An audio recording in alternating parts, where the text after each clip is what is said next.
Yeah, it's fine. I think that means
Good morning, everyone, and welcome to this webinar about the future of automotive retailing. I'm Tim Rose, the editor of AM, and I'll be chairing the webinar this morning. And with me are today's presenters, Russell Puttick, CDK Global's Vice President of Customer and Strategy, and Marcus Dacombe, CDK Global's Product Marketing Director. In a moment, they'll begin their presentation. But before they do, can I just remind you how you can get involved? You'll have joined us in listen-only mode. However, you should all have a dialog box, probably on the right-hand side of your screen, which you can type into. There's a chat section where you can ask questions later. We do encourage you to please take part, because after the presentation, we'll probably have 15 to 20 minutes of Q&A with our presenters. So we'd encourage you to type in your questions and comments while the webinar is going on. So that's enough for me. Now over to you, Russell and Marcus, for the presentation, please. Thank you for that, and welcome everybody. My name is Marcus Dacombe. I'm sat here with Russell Puttick, and we're delighted to be able to share our thoughts of the future of automotive retailing over the next 30 or so minutes. And we'll try and make this as interactive as we can. We've got the opportunity to ask a couple of questions, and there'll be some polls throughout the presentation. But what we'd like to do is give our view of the drivers of the future of automotive retailing, which can be summarized really as falling into three major categories. It's fair to say that the consumers that we're dealing with on a day-to-day basis are benchmarking us against other industries and other leading players in the industries, and we're being benchmarked against the likes of Apple and Amazon experiences, and the demand, the desire for this exceptional technology comes from early adopters, what we in product marketing call the diffusion of innovation.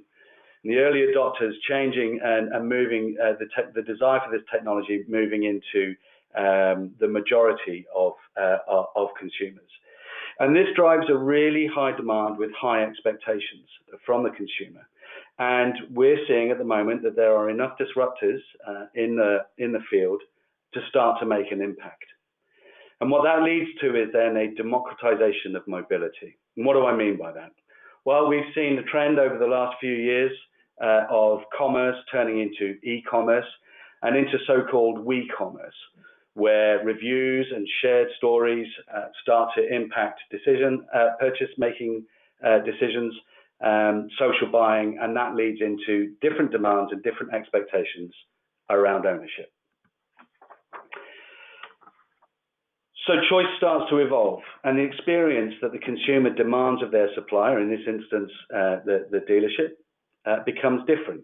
We used to refer to value-added toys within the car, within automobile, such as sat-nav, DAB radios, but they've quickly become a hygiene factor, and now the differentiator is around the whole service area, and this indeed becomes the critical path for purchase journeys. And this will involve electric vehicles, the relationship with the vehicle, servicing, who owns the information that comes out of the vehicle, telematics, for example, communication, and contracts. And the technology is already here in other industries, and so we need to be ahead of that curve. So just as an example, last year, according to CITI GPS, battery electric vehicles were the #1 issue on automobile executives' minds. But what does that mean from the consumer's perspective? Well, car buyers are increasingly motivated to buy or use an electric vehicle. It's fair to say that of those surveyed, only 5% of consumers would say that they would consider an electric vehicle as their next vehicle.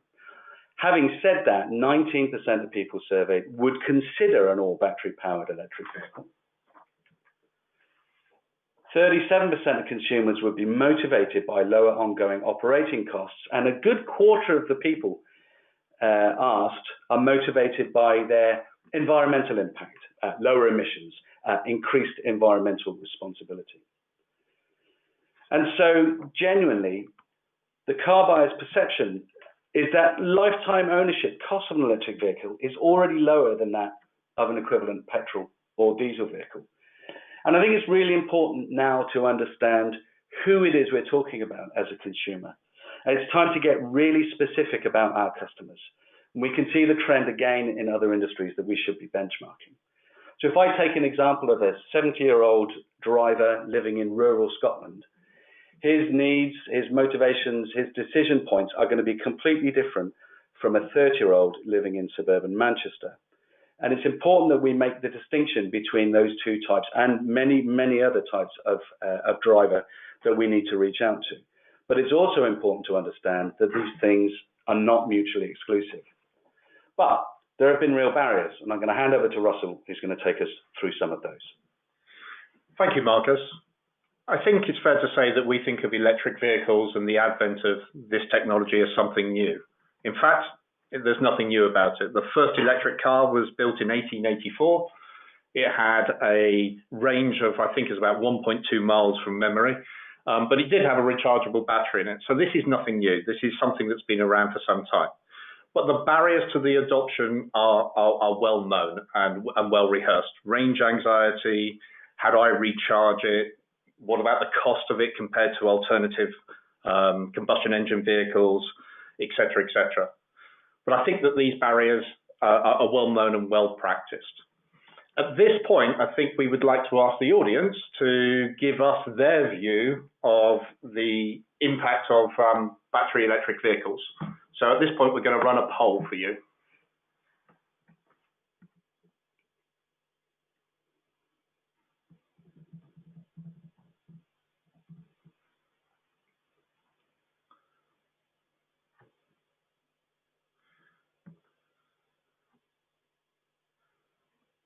Okay.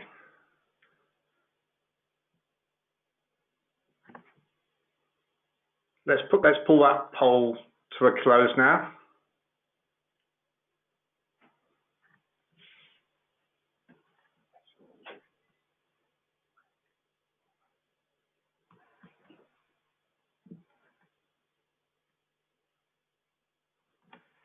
Okay, thank you very much. I mean, if nothing else, that's a bit of cheap market research for CDK, so I appreciate your participation. We believe that there's a tipping point that is about to be with us. 2022 is arguably the point at which battery electric vehicles and the world around us will change. So I think it's well publicized that there have been some high-end vehicle launches recently. The Jaguar I-Pace, Audi e-tron is about to hit us, Mercedes EQ, but that is a rather premium end of the industry. Probably more importantly, whilst Brexit is only 10 days away, it's only 50 days away from the launch of the Volkswagen ID. Volkswagen ID is a truly affordable electric vehicle range. It's a platform rather than a vehicle, and is one example. There are many other examples. I'm not favoring one manufacturer over another. One example of the vehicles that are about to hit us en masse and with some popularity. Technology advances are helping expand the desirability of these vehicles. So there's been documented that range anxiety has about a 500 kilometer threshold, 345 miles for those in the UK. And that will be met and exceeded. It will be met by the Volkswagen ID as an example, but it will be exceeded exponentially over the coming years. So it is widely thought that that range anxiety that prevents people from adopting this technology will largely go away over the coming 18 months to 2 years' time. There's also a cost consideration, the cost of the technology, the battery technology compared to creating an internal combustion engine.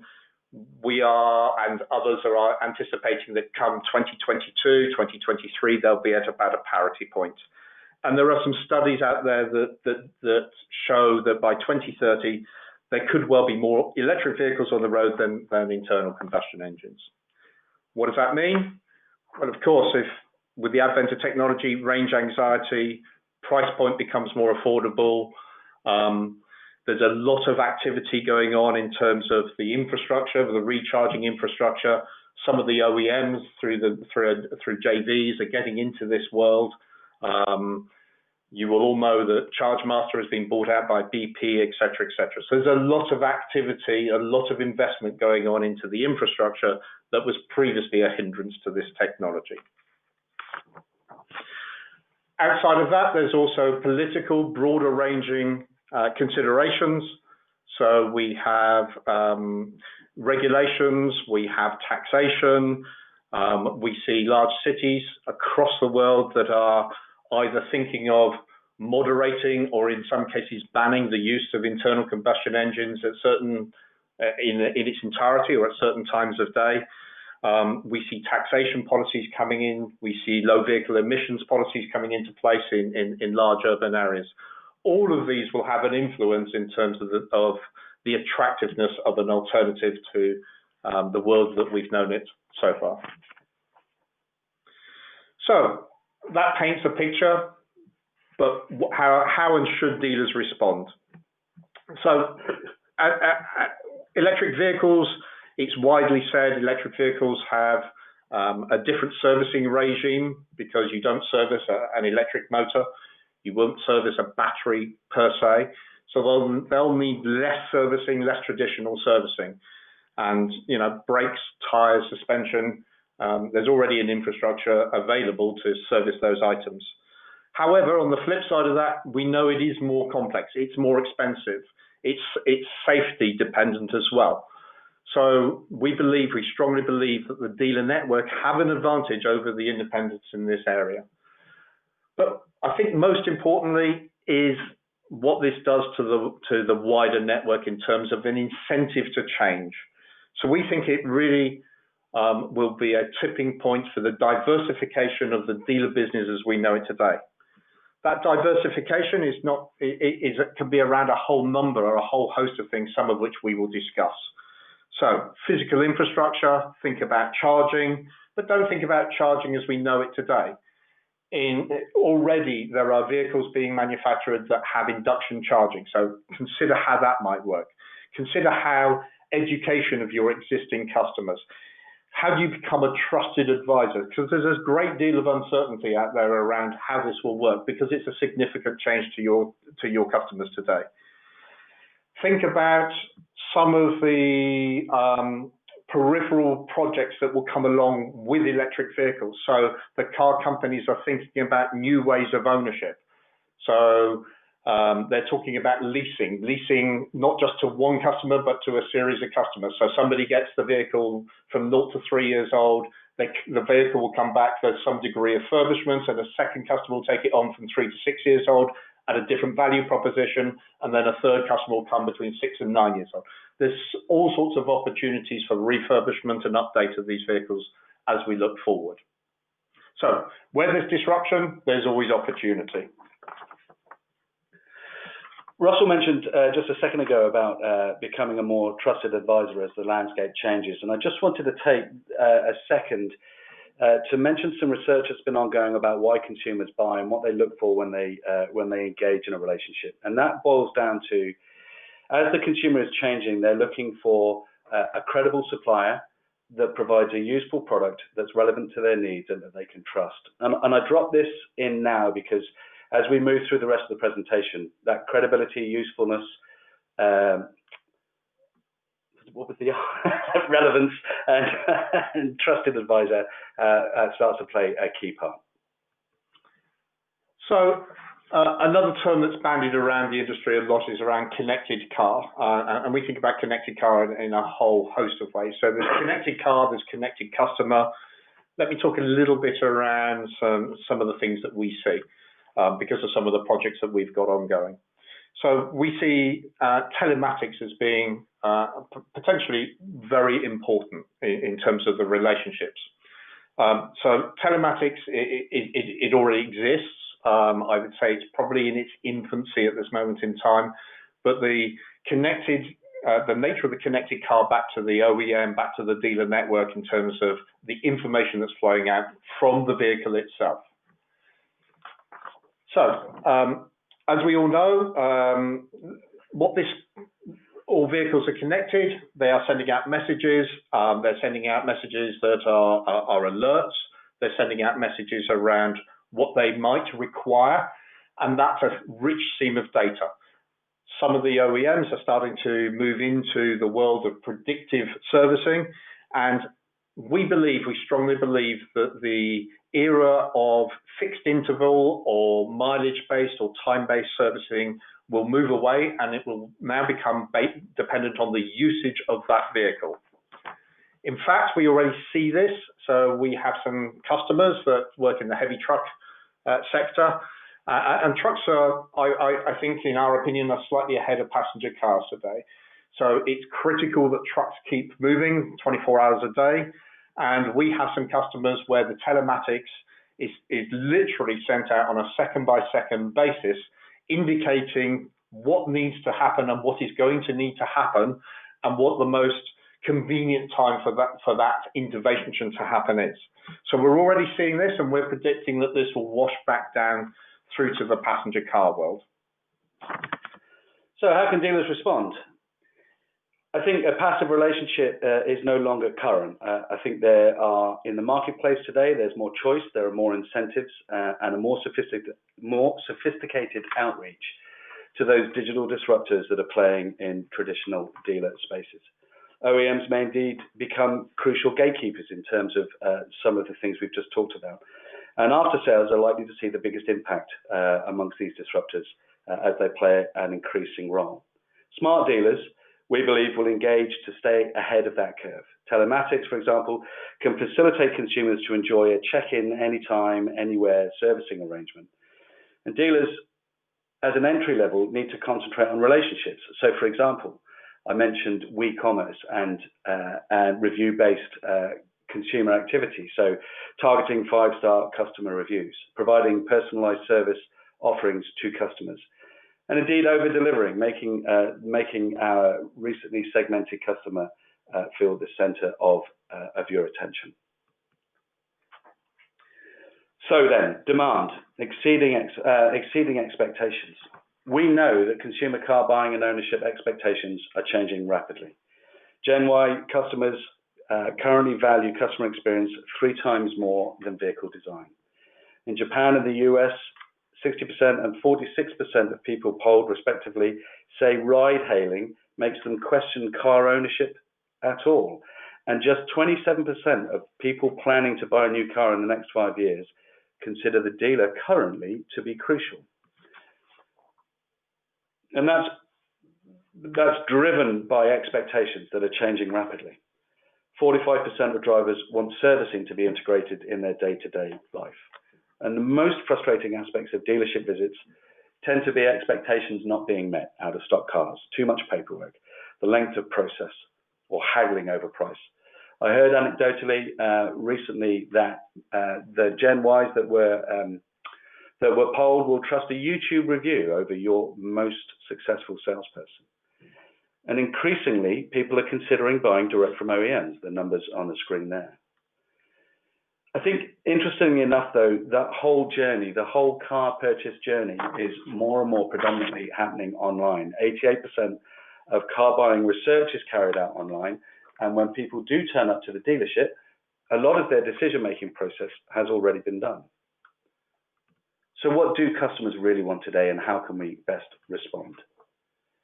Consumers are clear in the top 3 things they expect when they visit a dealer. They want a good price, absolutely, but they want it to be transparent. They want to know and will already have visited various comparison websites, whether that be your competitor, the OEM, or a digital disruptor. They want a good test drive experience, but they want that experience to be personalized to them and to be specific to their needs. They want a quick and efficient process, which more and more we see as being provided out of automation and self-service. We've got a good example of that later. However, given this environment, dealers can meet these customer expectations, and really smart dealers can get ahead of that. By personalizing the experience, we think, which is the key point, and technology can absolutely help us overcome this one-size-fits-all approach. And personalization is driven by data, understanding who your customer is, what drives them, which segment they fit into. Automation, segmentation, data-driven communication are all cornerstones of how we can get ahead of this consumer expectation curve.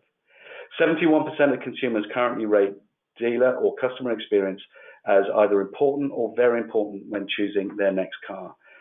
However, 43% of consumers rated the test drive as the most enjoyable part, which means 57% didn't. In fact, getting a good price or a good deal came in first at 63%. So how are other dealers globally addressing this challenge? So we talk about car boutiques in Toronto, Porsche in Square One Shopping Centre, for example, Mercedes-Benz's store in the Markville Mall, and a little closer to home at Cribbs Causeway, pop-up shops turning up for the likes of Tesla and others. I talked about automation and self-service. Alibaba, one of the digital disruptors that I mentioned, the Amazon Prime, effectively, of Asia Pacific, now uses facial recognition for test drive, pickup, and drop-off, all of which can be organized online. And of course, our consumers don't just want to buy a car. As we mentioned earlier, they believe the whole service and ownership journey to be integral. And so, again, we asked how many times a dealer has contacted our polled consumers after the sale. 39% said only once or twice, 23% said never. And of course, that represents a huge missed opportunity in post-sale. So, do we understand how we can connect and communicate? It's not just about the car, it's about consumer satisfaction surveys, it's about service and MOT reminders, it's about winter health checks. And if you think back to the model I went through a little earlier around a credible supplier speaking to the customer with useful and relevant information is what's likely to drive trust.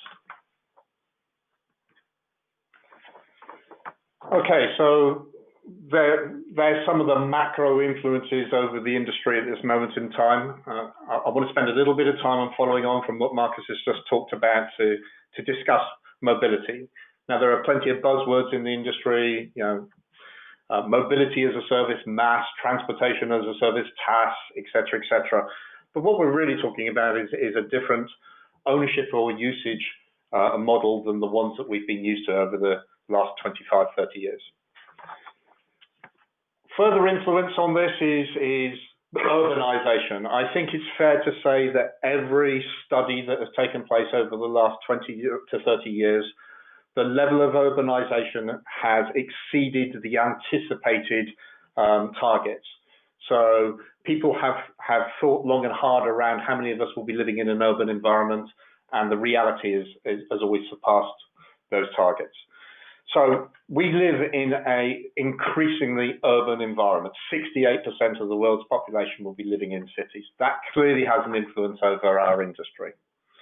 Along with urbanization comes congestion. Again, congestion isn't something new. Congestion has been around since horses and carriages were around.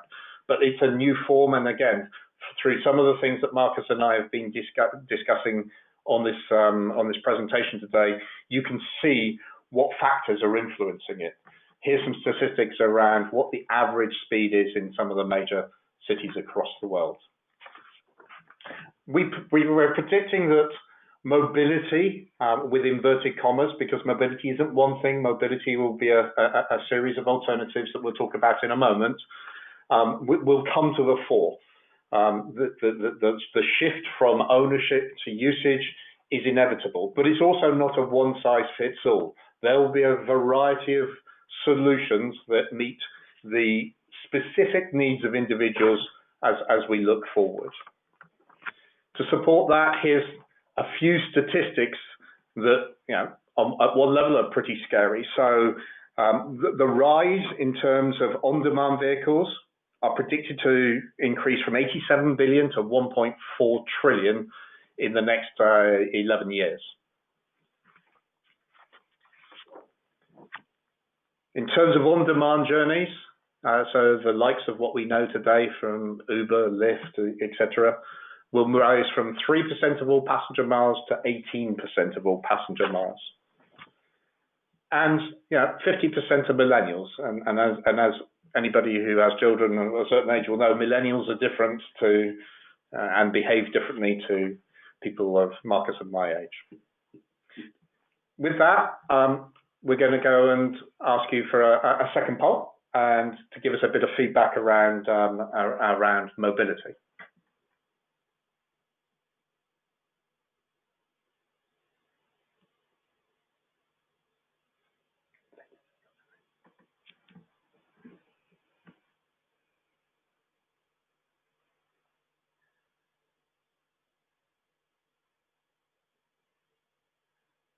Okay, thank you for that. Let's pull that to a close.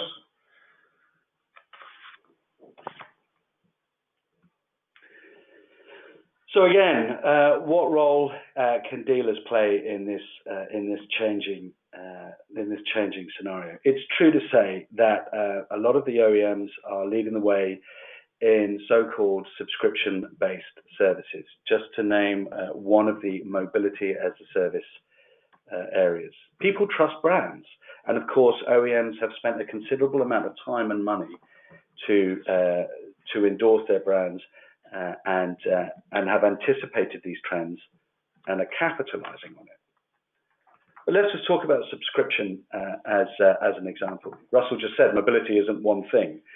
Subscription is a spectrum of options. So we might look at subscription carpools, for example, at the moment. But you can see to the left and to the right of the spectrum here, it genuinely has touch points from ownership and leasing. And if we think back to my very, very blunt segmentation model of this 70-year-old rural Scots person as opposed to the 30-year-old urban Mancunian, they are going to exist on different parts of this spectrum. So ownership and leasing on the far left, that exclusive use of a motor vehicle through subscription carpools, car sharing, and of course to ride sharing. And underneath on this graphic, you can see players in those markets.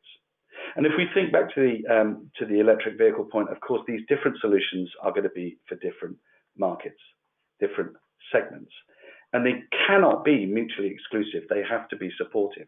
And so that subscription-based carpooling fills a gap between the types of commitment-free and on-demand car use that you saw the stats go from 3 to 18% of driven miles to the more traditional ownership and leasing point.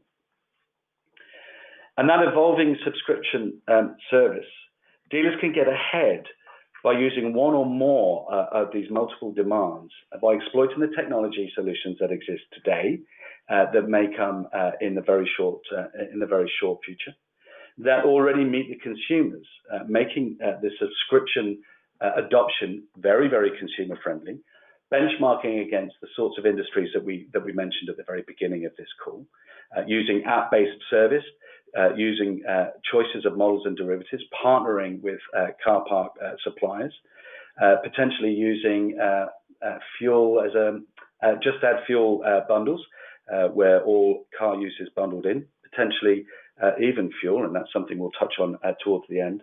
And by making the entire car usage model, I pause because I don't want to call it the car ownership model anymore, but that car usage model in a much more consumer-friendly experience. So what should we be planning for? Well, currently there are services out there that offer concierge, delivery, warranty, insurance, so on and so forth. But what about expanding that concierge service to include refueling? One of the ideas that we've looked at when benchmarking other industries is something akin to the mobile phone bundled minutes commercials that are available at the moment. You could potentially consider at first look putting an electric charging point on the forecourt of your dealership. But of course, we all know that we're not in the middle of conurbations and many of the footprints are outside of major cities. So how about some sort of bundled electric fuel charge where your consumer pays you a monthly subscription and you cover their charging costs? The math is there, and it's already proven in other industries. So genuinely, how can we respond? How can dealers respond to the changes that we're looking at? We need to understand where this desire comes from and what it's about. We need to meet the expectations that the demand generates from a changing user of automotive and the different segments that represents. And we need to get ahead of the curve when it comes to the democratization of mobility. Okay, thank you very much. That's Russell and I done for today. Fantastic. Thank you, Russell and Marcus. We've got some questions come in, but there is still time to submit more. If anybody has any questions, any further points they want information on, we've got a little bit longer. So the ones that have come in so far, we've got a couple actually about where you mentioned about telematics. One asking, who should own the telematic information from the car? Surely it belongs to the vehicle owner and is not made available to the dealer unless opted in. And the second one on the similar kind of point was that telematics data will go to the OEM and not the dealer. So how can dealers access this data? So Tim, it's Russell. Let me pick that up.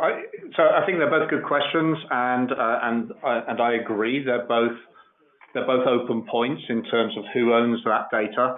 And in my opinion, I don't think that argument is settled at this moment in time. It's clear that the OEMs will have an influence over that, but it's also clear to me that OEMs are not able to fulfill all of the demands that are needed. So the dealer network is there for a reason, and it will continue to be there because it is the primary engagement model with consumers today.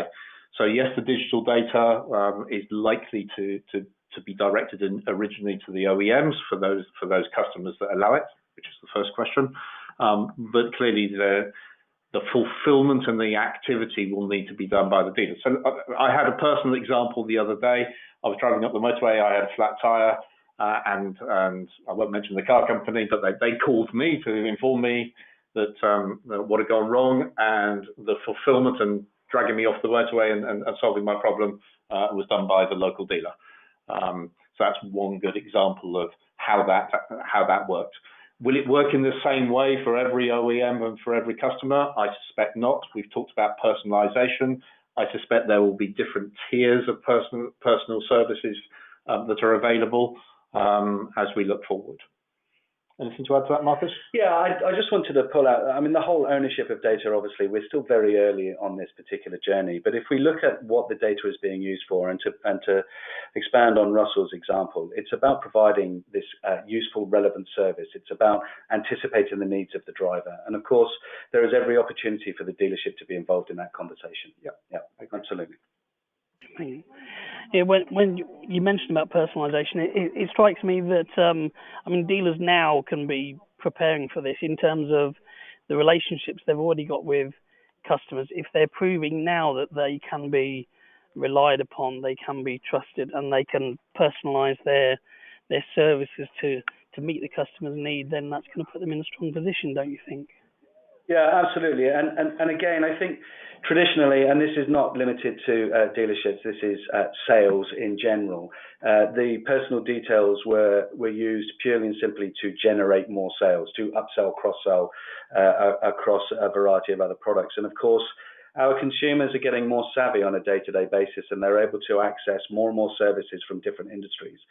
And so the utilization of that data is critical. It's not just sending a birthday card out to remind somebody who you are on their birthday. It's anticipating their needs. It's generating that trustworthy relationship because you want to generate an ongoing relationship with your consumer driver. Absolutely. Yeah, let me just add a little bit of colour to what Marcus has said. I agree entirely. So you know, there's an expression being bandied around that data's the new oil.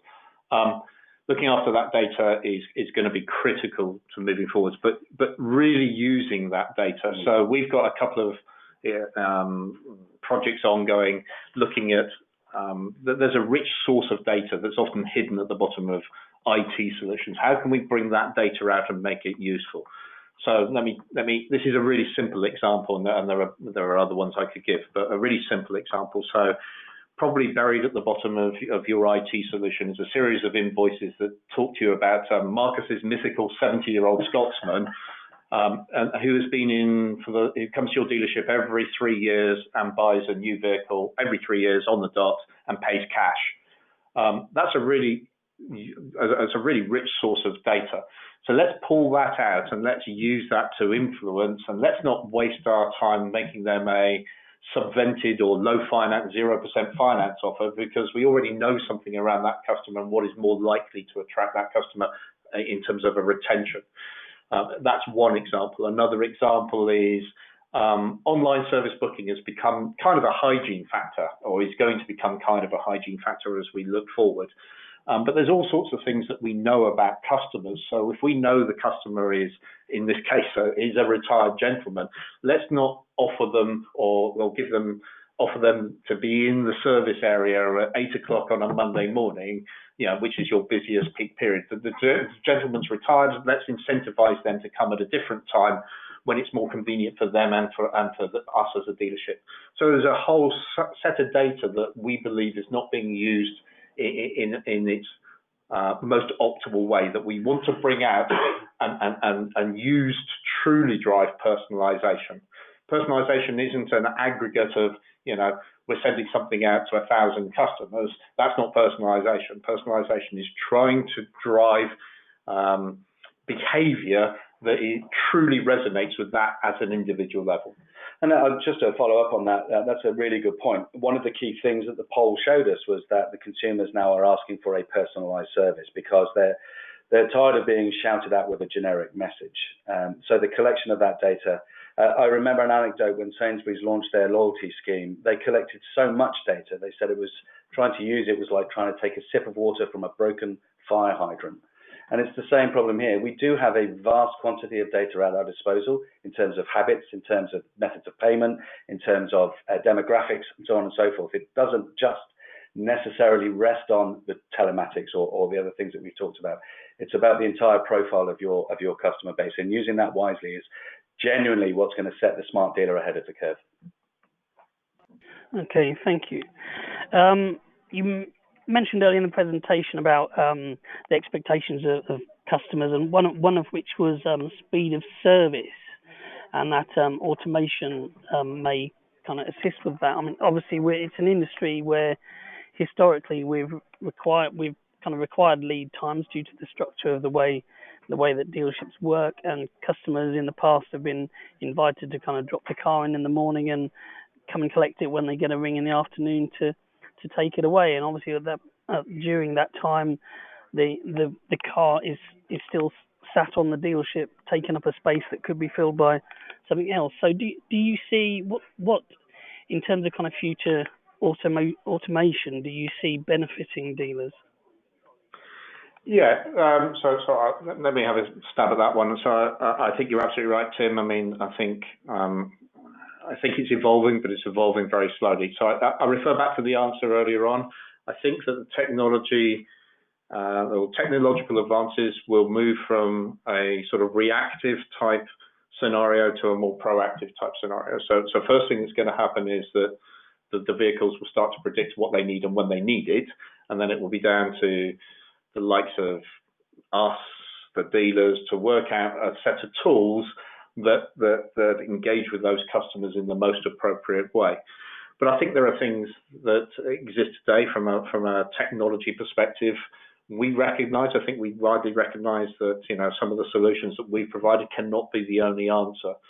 So as I'm sure many of the people on the webinar will know, we're moving to a more open environment. We're creating technical platforms that make this data more mobile. It makes it easier to take this data and use it in a different way. And with the advent of our APIs, which is a technical term for getting data in and out of our systems, in a structured way, in a clean way, working with the dealers to make sure that they have a portfolio of tool sets around them that allow them to interact with their customers in the most appropriate way. Anything to add to that? No, I just think a recognition of the stuff that's brought us to where we are today is not going to serve us that well moving forward, and we need to continuously evolve. And so the tools that Russell's talking about, in conjunction with the partners that CDK is working with, and we're not alone in this area. It's about opening up and automating as much as is possible, the removal of entering data in more than once, just-in-time inventory, because we can anticipate the needs, again, based on the data that we use. So the story does kind of circle in on itself. Yep. Okay, thank you. A couple of questions come in about CDK itself, which you've kind of just sort of answered. But one, obviously being known as a DMS company, what are you doing to help your dealer customers? And another one, what has CDK in store for SAS platforms, which can be used as pilots for dealers in the Middle East region? Very specific, that one. Just can you repeat the second question again, Tim? We're both frowning at each other. Sorry, the second one was, what has CDK in store for SAS software as a service, I guess that is? Oh, okay. SAS platforms, which can be used as pilots for dealers in the Middle East region. Okay. So let me answer the first one, and I'll leave Marcus with the difficult one. Okay. I referenced our platform. So I think increasingly as we look forward, we need to provide, we and others will need to provide solutions that are specific to dealer needs. Marcus and I have painted a picture of an evolving industry. I think it's reasonably fair to say that dealers of tomorrow will not necessarily do all of the things they do today in the way that they've done it historically. So we need to we need to deliver our solutions in a different way than we have traditionally, and we also need to enable others to bring the technology to bear in this fast evolving market. So we've got a partner platform initiative. We've struck up an innovation hub, and for those who are customers of CDK for a long period of time will also know that that's something incredibly new. So some of the things that Marcus and I have been talking about on this webinar have come out of there. Some of the experiments that we've been running with customers and with prospects, in fact, come out of that innovation hub, and we'll continue to make those investments. And we're also looking at how do we make our solutions more appropriate for the world going forward. So if we accept that dealers will be doing different things tomorrow than they do today, then a one-size-fits-all is not going to suit any IT supplier as we move forward. So we're working to change the way that we bring these solutions to market. I think it's fair to say that the traditional CDK product has been pretty monolithic, and we understand that we need to do that in a different way moving forward, and we're working hard to make sure that that happens. So I'll leave Marcus to answer the SaaS question. All right, thanks, Russell. I mean, genuinely, it's an extension of what Russell's just said. So obviously, being an international customer, we've got customers in over 100 countries. We do have a very similar approach, though, following on from Russell's point, which is in order for us to anticipate changing needs, we are looking very, very closely at how we make the dealer management system as it stands more modular, so that it can be more adaptable to different needs in different geographies and indeed different markets. So one of the key areas that reinforces that is this software as a service approach, because it enables us to connect with more partners. It enables us to launch a portfolio of own applications that give the dealer choice and able to tailor their consumer experience the way that their best practice business processes want to do. So without referring to any one specific project in the Middle East, that's certainly the approach that we're taking. And I'll just add one thing, our products going forwards will all be SaaS based. I mean, so they'll all be delivered as a service. If Tim, if it's a prospect or a customer, if the person that asked the question specifically around the Middle East wishes to reach out to Marcus or I, we'll answer the detailed question. It's difficult to answer the pilot question in terms of Middle East on a webinar, but I'm happy to answer it either way if somebody can get this. Okay, we can message him directly and suggest that he contacts you directly, no problem. A short and sharp question here: what will happen to dealerships? Will there be more or less? I don't think we have a view as to whether they're more or less. I think what will happen to them is that they'll be different than they are today, and it's quite possible there'll be more. But they may be doing different things. They will have diversified. There will be some, and it's not a one size fits all. Our instinct is that this will change by country. This will change and be different by OEM, and that will take a period of time. So let me try and add a little bit of colour. So if we take some of the emerging markets, or an analogous market would be, if you look at India and what happened with mobile telephones. So they kind of skipped a generation in India. They didn't, you won't go to India and find or very many sort of on-desk telephones in the same way, and they did exactly the same with computing. They kind of skipped a generation. So we anticipate that there will be some emerging markets that maybe go to a completely digital engagement with their customers of the future. So I don't think it's a one-size-fits-all, which is why we spent quite a lot of time talking around flexibility, modularity, software, providing services rather than products, because that's the world that we see. It's not like we're going to wake up, Tim, and it's going to be one Monday morning, we all wake up and the world will have changed.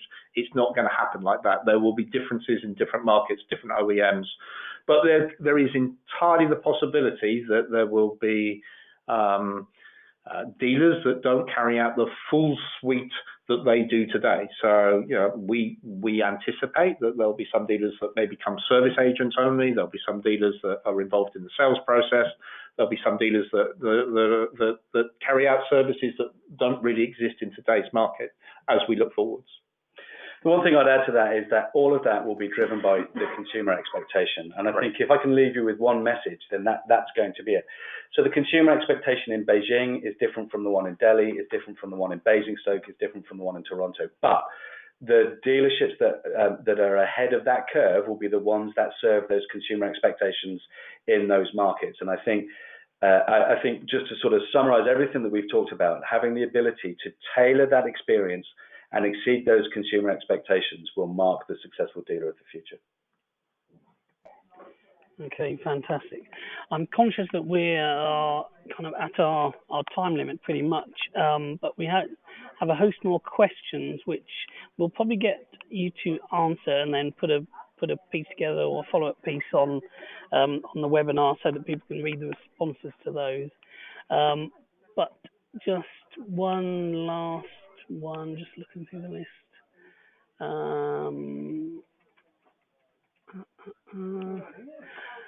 Obviously, in terms of the car technology going forward, there's a question here. Do you see any potential of used combustion engine vehicles being impacted in the current kind of dealer lifetime by the trends that we're predicting ahead? I think it's almost inevitable at some point in time. There's always going to be a market for those things, but I don't think we're in the position to predict what that market might look like or what value tomorrow's customers will place on an internal combustion as the technologies advance in the other areas. But there's an awful lot of internal combustion cars out there. The world is full of them, and it's going to take many, many years for those to disappear. But I think it's pretty clear that the direction of travel is towards a cleaner technology, or in inverted commas, cleaner technology, as we look forward to.